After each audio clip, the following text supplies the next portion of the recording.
And I think from what I've seen, I've had a little bit to do now with Thomastown Secondary College in my current capacity. They do really, really good work, in creating real opportunities for students, whether they're academic or alternative pathways to the traditional academia. So they capture the demography here really well and they work with it. So I think there's a lot to be said for the good model that's developed now from Thomastown High to Thomastown Secondary, yeah. So that's great. So geographically, the landscape in Thomastown has changed heaps. Where we have the Thomastown, or it's now the Thomastown Recreation and Aquatic Centre, the track, and millions went into developing that. It started off from the pools, the Thomastown outdoor pools, and that was right next door to Thomastown High School. So we would often escape there at lunchtime on a hot afternoon because it was right there. It was all very undeveloped at the back, so we would have the rock areas and the little ponds, and it was really like an adventure. That's what it was. And if you could deal with it well in your social immaturity, and emotional immaturity, you were doing well. If you couldn't, you had to learn as you went. And then there wasn't like all the development that's right, at the back sort of fence, if you like, of the current school. It was all open paddocks. We used to have activities like horse riding. So we would go and do horse riding. So, like I said, there were good opportunities to explore stuff that may not have been presented to students as, part of a traditional upbringing here, but also as part of a conservative curriculum education style. Yeah. Again, coming from a traditional Greek family context, traditionally I think my parents would have regarded the school authority as the authority, so they would have had a lot of respect for it and never questioned it. So they wouldn't have thought to question, well, why do you go to school without uniform on, and anything further than that, because for them you go to school and the teachers are the teachers, and there's a lot of respect, and they're placed on a bit of a pedestal. So you had to really, I think, negotiate your own way. And, now as a parent of two children myself, my parenting is very different to, say, the parenting I received, where they were here, that generation of migrants were really trying to migrate and settle successfully to create opportunities for their children and all that to go on, receive tertiary education. And they did that really well. They worked hard, but they didn't really have, I think, the EQ, as we call it, the emotional intelligence, or the opportunity to nurture their children the way my children's generation is being nurtured, maybe over-nurtured, I don't know. We're the overcompensating generation now of parents, maybe. But I think they did their best and they did really well from a, work point of view. They, my parents had their own takeaway business on High Street in Lalor there, and we lived upstairs there and I worked downstairs. So I would come to school and I would go there and work as an 11, 12, 13, 14, 15-year-old, 16-year-old. And that was really good too, grounding, because it taught you, I think, the value of work, the work ethic very strongly, and also the value of earning and money, having money around you and not taking it for granted, and what that meant. So, yes, you could have money there, but you had to work for it. And, you had to appreciate and respect that work ethic and what it meant. So that was very good grounding. I'm glad I got that. And then I was off to uni. So I went locally to La Trobe Uni from here. There were friendships that I made at secondary school here that I carried through either to uni and then beyond, which I still maintain. Kris spent most of her life living or working or being educated in Thomastown. So it's a very good Thomastown story. So having been raised in the municipality, my formative years, secondary, and then going to uni at La Trobe, then I graduated and I studied social work as one of my degrees, and then I went on and did the master in social work but in management, and I started to work locally at some point with the city of Whittlesea. I was doing a lot of community work, so I developed a good firm understanding of our local community and its needs, its aspirations, but also it's changing, the evolution of it and how it was starting to change and how that was impacting on the changing needs. I started working as a volunteer while I was at uni doing my first degree, so my BA, and that would have been, I think 1979 I started uni, or maybe 79, and I was working as a volunteer with the Family Support Agency, which is now called Anglicare, just at the back of Safeway there, or Woolworths on High Street, and they were then called Ethnic Care Force. So they had an ethno-specific focus to family support intervention. And I became a volunteer there, and then I think that's what formed my opinion to go on and do my next degree, which was my Bachelor of Social Work. So social work, it all fell into place for me. I also worked as a volunteer for what was then called the CAB, the Citizens Advice Bureau, which was on the corner of Messmate Street and Station Street, which is the Lalor shopping strip now. Yes, upstairs there, that's where the CAB was. It was an information and referral service.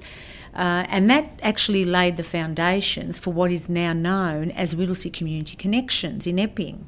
So I started there as a volunteer doing that kind of stuff, and liked being in the community space. Yeah, and then I went off, after I graduated with my social work stuff, I went and worked in that social work sector, if you like. I had a range of roles before I came back to the city of Whittlesea at council, and by then I had my young family, so it was very convenient for me to be working at the city of Whittlesea as an employee in community services.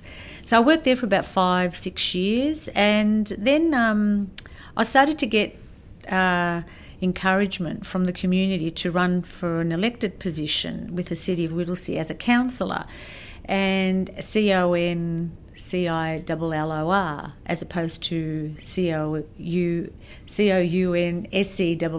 which is, therapeutic counselling that I did in my social work capacity. I have to make that distinction because sometimes people get a little bit confused. Yeah.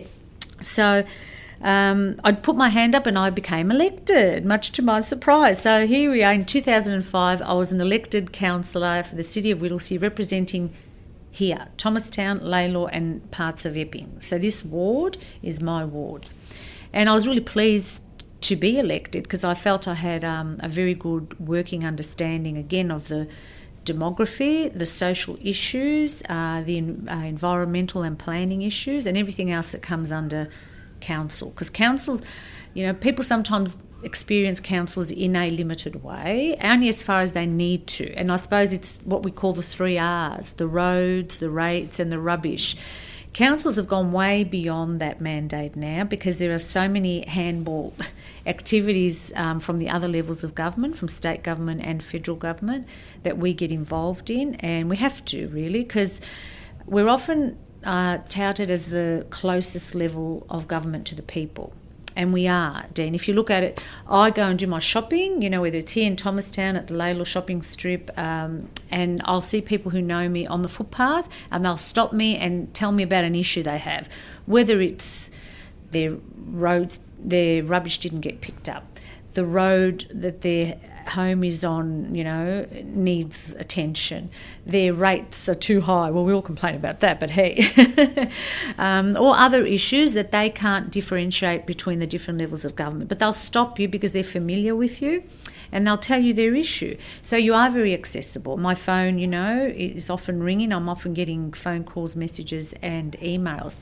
And I think it's a good way to be because I think it gives you the opportunity to really engage actively with your constituency, with the people who are voting you in and representing you. Otherwise, really, I don't think people should be there unless they're there to do that properly.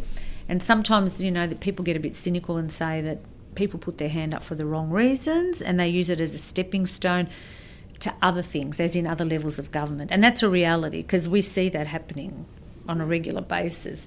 I'm pleased to say that now this is my 4th term as an elected councillor. I've also served as a mayor for the city of Whittlesea here, and I've thoroughly enjoyed my role as an elected person. There are bits to it that I don't like any job, I guess.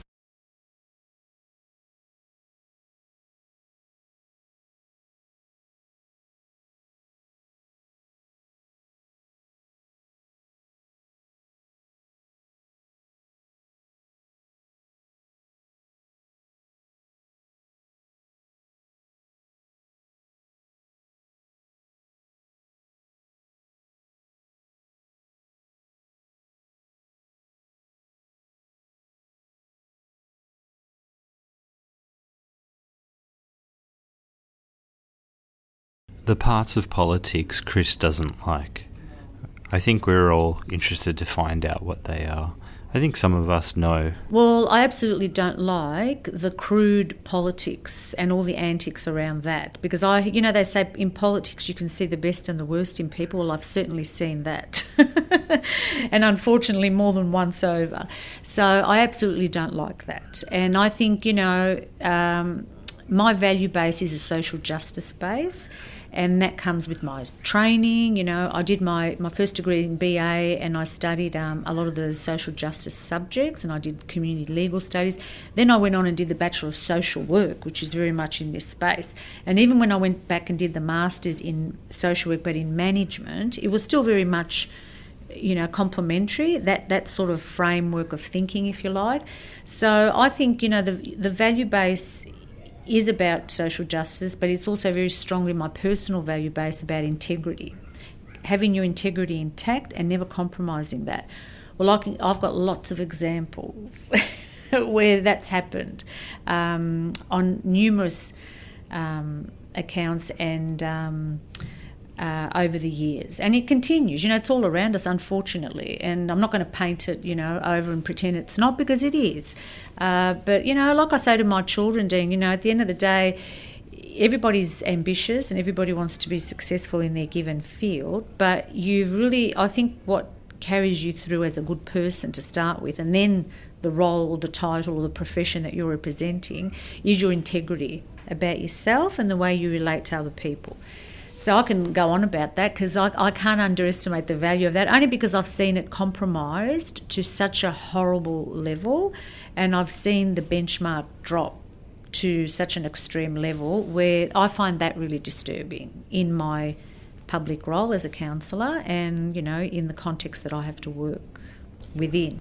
Okay, so let's talk more specifically about Lalor, Thomastown, Greeks and Italians, communities, the suburb of Thomastown, the Green Wedge, the township of Whittlesea, Melbourne growth, the ageing population, and the chamber table. Okay, so over the many years of living locally, because while I grew up with my family in Lalor and came to the school in Thomastown, once I got married I went to Mill Park, but then I came back to Thomastown, so I'm now living in Thomastown and have been for the last 20 years. And as we said, this is a growth municipality, so with the growth there's been huge obvious changes, not just in the population growth, but also in the demographic profile. And so where we had a lot of the Greek and Italian settlers from all those years ago, they're still here, but of course many of them have passed, or many of them have aged, and the generations go on, and their children may still be living in this area. Many of them have though moved to some of our new growth areas, which is an interesting pattern. But now we have a lot of the newer and emerging communities, as we call them, who are settling in Thomastown. And Thomastown's characterised, I think, also by a transient kind of community, where a lot of very young families or young individuals will come here because there's a perception that housing accessibility is a lot more available. So what that means is the rental market, that it's a lot more available, and that housing prices are a lot more affordable. And that's attracting people to Thomastown. And what we've got to remember also is that with the growth, the physical and social growth of the municipality, the suburb of Thomastown is becoming a lot closer to the CBD, if that makes sense, Dean. So where we're experiencing this huge growth, geographic growth beyond our Green Wedge, because the former state government, I'm trying to remember his name now, but I can't, the planning minister then, Matthew Guy, he was putting pressure on council for us to open up the Green Wedge and subdivide more, and we didn't want to do it as a council, and certainly our community didn't want us to do it.